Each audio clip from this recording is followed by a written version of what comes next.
Hello everyone, എല്ലാവർക്കും MS വ്ളോഗ്സിൻ്റെ മറ്റൊരു എപ്പിസോഡിലേക്ക് സ്വാഗതം.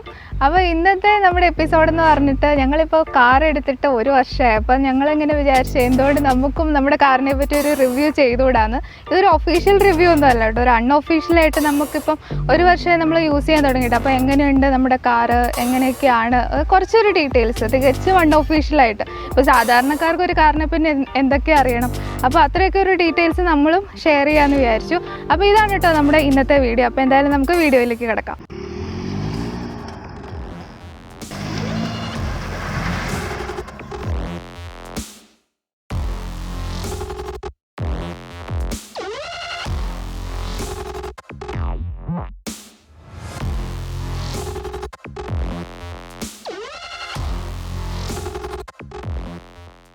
അപ്പം നമ്മുടെ വണ്ടി എന്ന് പറയുന്നത് വോൾക്സ്വാഗൻ്റെ പോളോ ആണ് കേട്ടോ. പോളോൻ്റെ ഒരു മിഡിൽ വേരിയൻറ്റ് കംഫർട്ട് ലൈൻ, അതാണ് നമ്മൾ എടുത്തിരിക്കുന്നത്.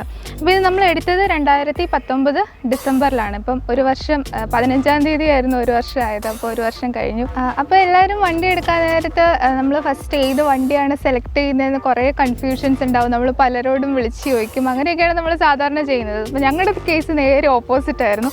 ഞങ്ങൾ ആക്ച്വലി വണ്ടി എടുക്കണമെന്ന് ആഗ്രഹം തുടങ്ങിയിട്ട് ഒത്തിരി വർഷമായിട്ടോ, കുറച്ച് വർഷമായി. പക്ഷേ കഴിഞ്ഞ വർഷമാണ് നടന്നു കിട്ടിയത്. അപ്പോൾ അതിന് മുന്നേ ഞങ്ങൾക്ക് എടുക്കാൻ പ്ലാന് ടാറ്റയുടെ ടിയാഗോ ആയിരുന്നു. അപ്പോൾ ടിയാഗോയിൽ ചെന്നിട്ട് നമ്മൾ എല്ലാം അവർ എമൗണ്ടും എല്ലാം ഇറങ്ങി ഇപ്പം നാളെ വന്ന് ബുക്ക് ചെയ്യുക എന്നുള്ളൊരു കണ്ടീഷനിൽ ഇറങ്ങി. നമ്മുടെ തൊട്ടടുത്തായിരുന്നു വോൾക്സ്വാഗൻ്റെ ഷോറൂമുള്ളത്. അപ്പോൾ ഞങ്ങൾ വിചാരിച്ചെന്ന് ചുമ്മാ ഒന്ന് വോൾക്സ്വാഗനിലൊന്നും കയറിയിട്ട് ചുമ്മാ ഒന്ന് നോക്കാമെന്ന് വിചാരിച്ചു. പക്ഷേ ഈ പോളോനെ പറ്റി നേരത്തെ കേട്ടിട്ടുണ്ട്, ഫ്രണ്ട്സിനൊക്കെ ഉണ്ട്. പക്ഷേ എല്ലാവരും പറയുന്ന പോലെ പ്രൈസ് കുറച്ച് ഹൈ ആണ്. നമ്മുടെ ബഡ്ജറ്റ് അപ്പം അത്ര ഇല്ലായിരുന്നു. പിന്നെ മെയിൻ്റനൻസ് ഒക്കെ നല്ല കൂടുതലാണ്. എന്നാൽ പോളോനെ പറ്റി അതാണ് അവർ പറഞ്ഞിരിക്കുന്നത്. അപ്പോൾ ഞങ്ങൾ എന്തായാലും അത് വേണ്ട. പിന്നെ മൈലേജും കുറച്ച് എന്തായാലും കുറവാണ് കമ്പാരിറ്റീവ്ലി നമ്മുടെ ടാറ്റേനെ നോക്കുമ്പോൾ. അപ്പോൾ ചുമ്മാ എന്തായാലും കയറി നോക്കാമെന്ന് പറഞ്ഞ് നമ്മൾ ഷോറൂമിൽ കയറിയപ്പോൾ ഇതാ കിടക്കുന്നത് നമ്മുടെ വണ്ടി അവിടെ നല്ല ലൈറ്റിൽ. കണ്ടപ്പോൾ തന്നെ ആർക്കും ഭയങ്കര അട്രാക്ഷൻ. അത് റെഡ് കളറും കൂടിയാണല്ലോ. ആ ഷോറൂമിലൊക്കെ കിടക്കുന്നത് കാണുമ്പോൾ തന്നെ നമുക്ക് ഭയങ്കര അട്രാക്ഷനായിരിക്കും. അപ്പോൾ പെട്ടെന്ന് തന്നെ ഒരു പ്ലാനില്ലാതെ ഇതാ ഹസ്ബൻഡ് ചാടിക്കയറി ചോദിക്കുന്നു ഇതിനെത്രയാ. അപ്പോൾ ഞാൻ വിചാരിച്ചു ഓക്കെ പൈസ കൂടുതലല്ല, നമുക്ക് ബേസിക് എടുക്കാമെന്ന് വിചാരിച്ചു. ഹസ്ബൻഡ് അതൊന്നും പറ്റിയില്ല, നേരെ കംഫർട്ട് ലൈനാണ് പിടിച്ചത്. അപ്പോൾ കംഫർട്ട് ലൈൻ തന്നെ എടുക്കാമെന്ന് വെച്ചു. അപ്പോൾ ആ ഓൺ ദ സ്പോട്ടിൽ നമ്മൾ അവിടെ നിന്ന് ബുക്ക് ചെയ്തിട്ട് ഇറങ്ങുമായിരുന്നു ചെയ്തത്. അതായിരുന്നു കേട്ടോ നമ്മൾ വണ്ടി വാങ്ങിയത്. എല്ലാം പെട്ടെന്നായിരുന്നു, പെട്ടെന്ന് ഒരു നിമിഷത്തിലുണ്ടായ ഒരു ഡിസിഷൻ. അതാണ് നമ്മൾ പോളോയിൽ എത്തിച്ചത്. പക്ഷേ എന്തായാലും ആ ഡിസിഷൻ മോശമായില്ല, അടിപൊളി വണ്ടിയാണ്. എന്തായാലും നമ്മൾ ഇനി പയ്യെ അതിൻ്റെ ഡ്രോബാക്സ് നമുക്ക് ഫീൽ ചെയ്ത് എന്താണെന്നൊക്കെ നമുക്ക് പയ്യെ പറഞ്ഞുതരാം. ഇപ്പോൾ കണ്ടില്ലേ, ഞങ്ങൾ ഏകദേശം ഒരു 9800 കിലോമീറ്റർ 1 വർഷത്തിനുള്ളിൽ നമ്മൾ മെയിനായിട്ട് നാട്ടിലേക്ക് പോവുക, ബാംഗ്ലൂർ വരിക, ഇതൊക്കെയാണ്. പിന്നെ ഒന്ന് ട്രിവാൻഡ്രം വണ്ടി കറങ്ങിയിട്ടുണ്ട്. അത്രയൊക്കെ ലോങ് തന്നെയാണ് മിക്കവാറും പോകുന്നത്. പക്ഷേ ഇതിലൂടെയൊക്കെ ഓടാൻ മൈലേജ് ഇച്ചിരി മൈലേജ് നമുക്ക് കുറവല്ലേ കിട്ടുന്നത്. എന്തായാലും പൊതുവേ കുറവാണ്, എന്നാലും വലിയ കുഴപ്പമില്ലാതെ പോകുന്നു. അപ്പോൾ നമുക്കിനി വണ്ടീൻ്റെ പുറത്തുകൂടെയുള്ള ജസ്റ്റ് ഒന്ന് ഓടിച്ച് കാണാം. നിങ്ങൾക്ക് കറക്റ്റ് റിവ്യൂസൊക്കെ വേണമെങ്കിൽ ഇഷ്ടംപോലെ പേര് ചെയ്തിട്ടുണ്ട് യൂട്യൂബിൽ, എല്ലാവർക്കും പോയി നോക്കാം. കറക്റ്റ് ടെക്നിക്കലി ആയിട്ടുള്ള ഡീറ്റെയിൽസൊക്കെ വേണമെങ്കിൽ.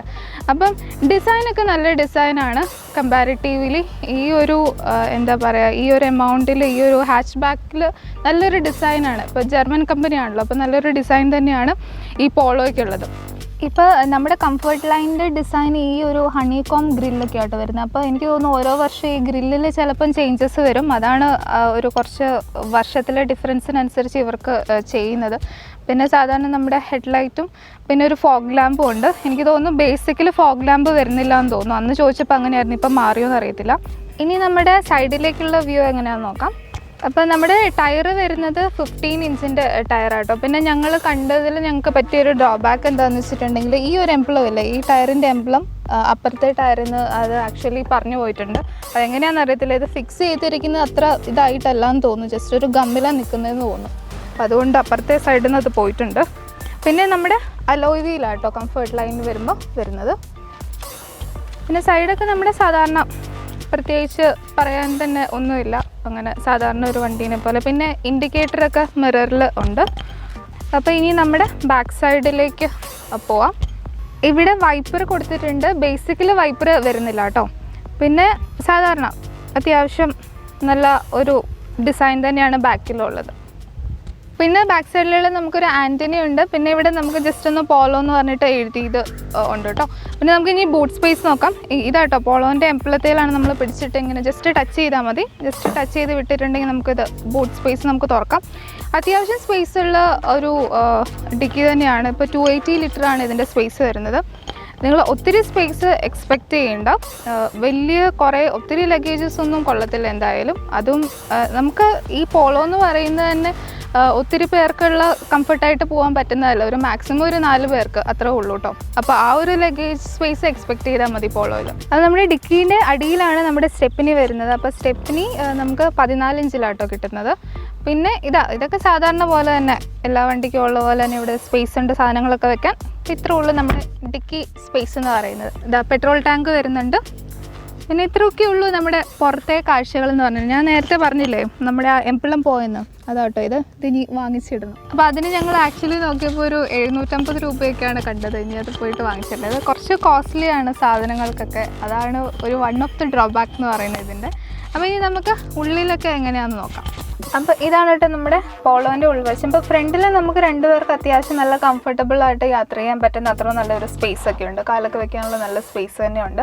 പിന്നെ ഇതൊക്കെ സാധാരണ പോലെ തന്നെ.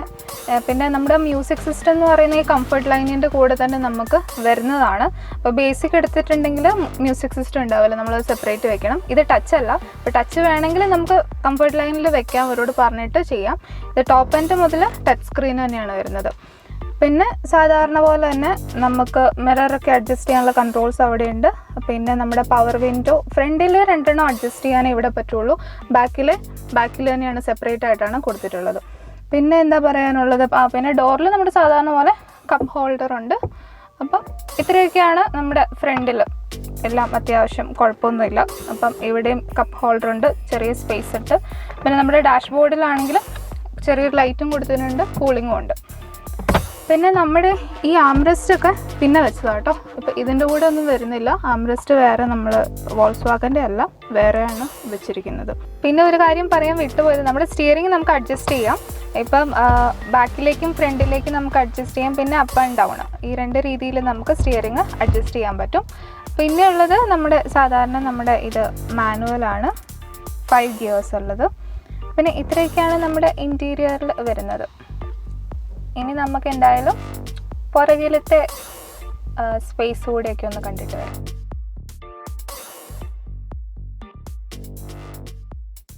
അപ്പോൾ ബാക്കിൽ ശരിക്കും സ്പേസ് കുറവാണ് കേട്ടോ. നല്ലൊരു ഹൈറ്റുള്ള ആൾക്ക് ഇരിക്കണമെങ്കിൽ നല്ല ബുദ്ധിമുട്ടായിരിക്കും. ഇത് കണ്ടില്ല, ഞാൻ ഇരുന്നിട്ട് തന്നെ എനിക്ക് ഇച്ചിരി കൂടെ സ്പേസേ ഉള്ളൂ. ഇത് സീറ്റ് വേണമെങ്കിൽ കുറച്ചുകൂടെ മുന്നിലിരിക്കാം. അപ്പോൾ ഫ്രണ്ടിൽ നല്ല ഹൈറ്റുള്ള ആളാണ് ഇരിക്കുന്നതെങ്കിൽ ബാക്കിൽ ഒരാൾക്ക് ഇരിക്കുന്നത് നല്ല ബുദ്ധിമുട്ട് തന്നെയാണ്. അപ്പം അതാണ് വൺ ഓഫ് ദ ഡ്രോബാക്ക് ഇതിന് വരുന്നത്. പിന്നെ ബാക്കിൽ 3 പേർക്ക് പോകാമെന്ന് പറഞ്ഞത് കുറച്ച് ബുദ്ധിമുട്ടാണ്. കാരണം ഈ നടുവിൽ കണ്ടില്ലേ, ഇവിടെ ഇങ്ങനെ ഒരു പോർഷൻ വരുന്നുണ്ട്. അപ്പം നടുവിലിരിക്കുന്ന ആൾക്ക് എന്തായാലും കാല് വെക്കുന്നത് ബുദ്ധിമുട്ടാണ്.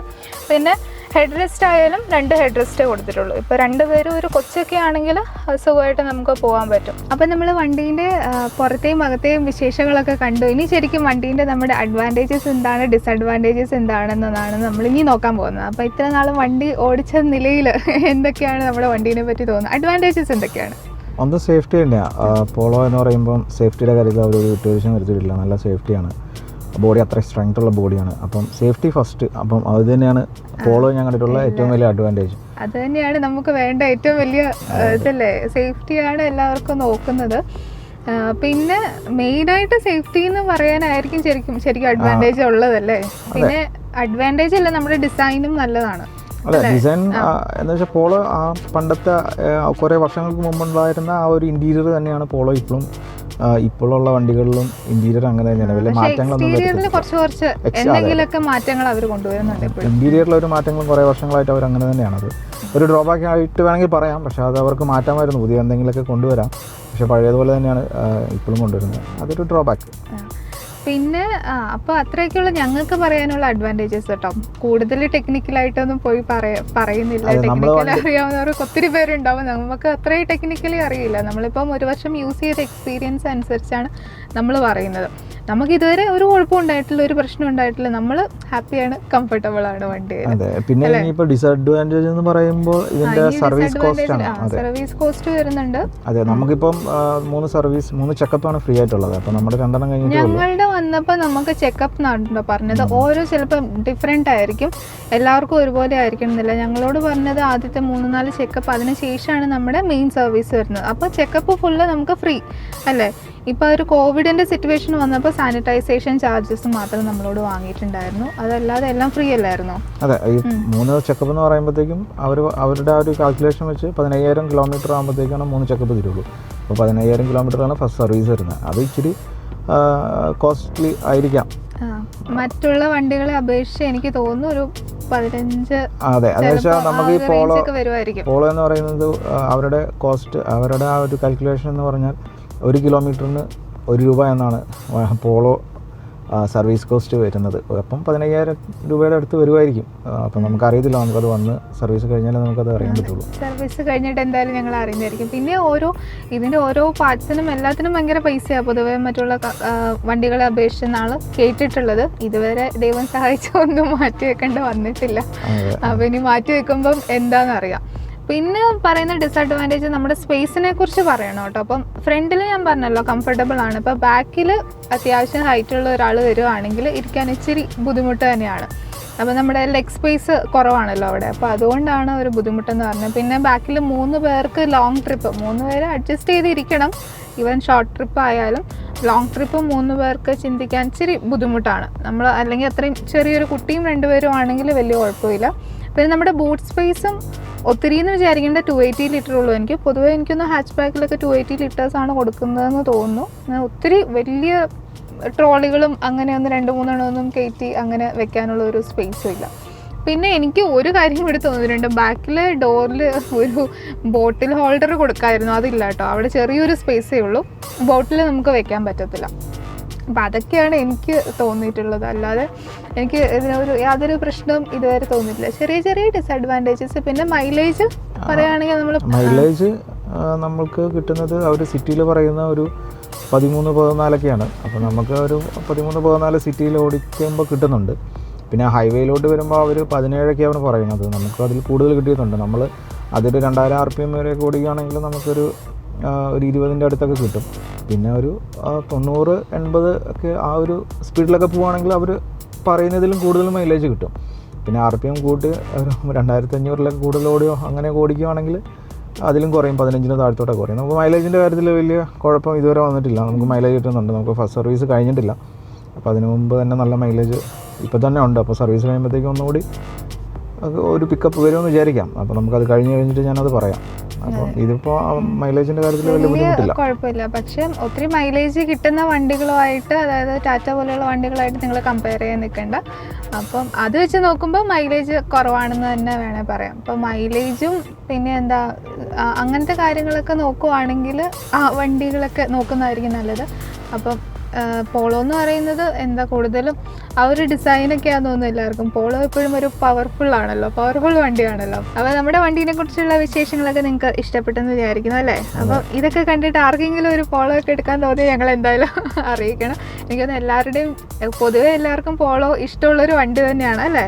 എല്ലാവർക്കും ചെറുപ്പക്കാർക്ക് അതെ, നല്ല ഇഷ്ടമുള്ള ഒരു വണ്ടിയാണ്. ഞാൻ കുറേ പേർ ഇങ്ങനെ കേട്ടിട്ടുണ്ട്. അത് ഈ റെഡ് പോളോ ഞങ്ങളൊക്കെ വിചാരിച്ചു ആദ്യം റെഡ് പോളോ ഒക്കെ എടുക്കുമ്പോൾ വളരെ കുറവായിരിക്കും. ഇപ്പം എവിടെ തിരിഞ്ഞാലും റെഡ് പോളോ മാത്രമേ ഉള്ളൂ. ഒരുപാട് അതെ. അപ്പോൾ എല്ലാവർക്കും ഇന്നത്തെ വീഡിയോ ഇഷ്ടമായെന്ന് വിചാരിക്കുന്നു. അപ്പോൾ പോളോ ഒക്കെ എടുക്കാൻ ആഗ്രഹമുള്ളവർക്ക് തീർച്ചയായിട്ടും 100% ഗോ ആണ് ഈ പോളോ എടുക്കാൻ വേണ്ടിയിട്ട് അല്ലേ? ഒരു പ്രശ്നമില്ല, നല്ല വണ്ടിയാണ്, ഒന്നും പേടിക്കേണ്ട ആവശ്യമില്ല. അതെ, പോളോ പവർഫുൾ ആണ് എപ്പോഴും. അപ്പം ഇന്നത്തെ വീഡിയോ നമുക്ക് ഇവിടെ നിർത്താം അല്ലേ? അപ്പം നമുക്ക് വീണ്ടും അടുത്ത വീഡിയോയിലൂടെ കാണും, അടുത്ത പുതിയൊരു കണ്ടന്റുമായിട്ട്. നിങ്ങൾ എന്തെങ്കിലും കണ്ടന്റ് ഒക്കെ ഉണ്ടെങ്കിൽ നിങ്ങളും പറഞ്ഞു തരിക, സപ്പോർട്ട് ചെയ്യുക. അതെ, സപ്പോർട്ട് ചെയ്യുന്ന കാര്യം നിങ്ങൾ മറക്കരുത് കേട്ടോ. അപ്പോൾ നിങ്ങളുടെ ഫ്രണ്ട്സിനും ഫാമിലിക്കും എല്ലാവർക്കും ഒന്ന് ഷെയർ ചെയ്ത് കൊടുക്കുക, സബ്സ്ക്രൈബ് ചെയ്യാൻ പറയുക, വീഡിയോസൊക്കെ കാണാൻ പറയുക. അപ്പോൾ നിങ്ങളുടെ സപ്പോർട്ട് എപ്പോഴും ഉണ്ടാവുമെന്ന് വിചാരിക്കുന്നു. അടുത്ത വീഡിയോയിലൂടെ കാണാം. അതുവരെ ടാറ്റാ.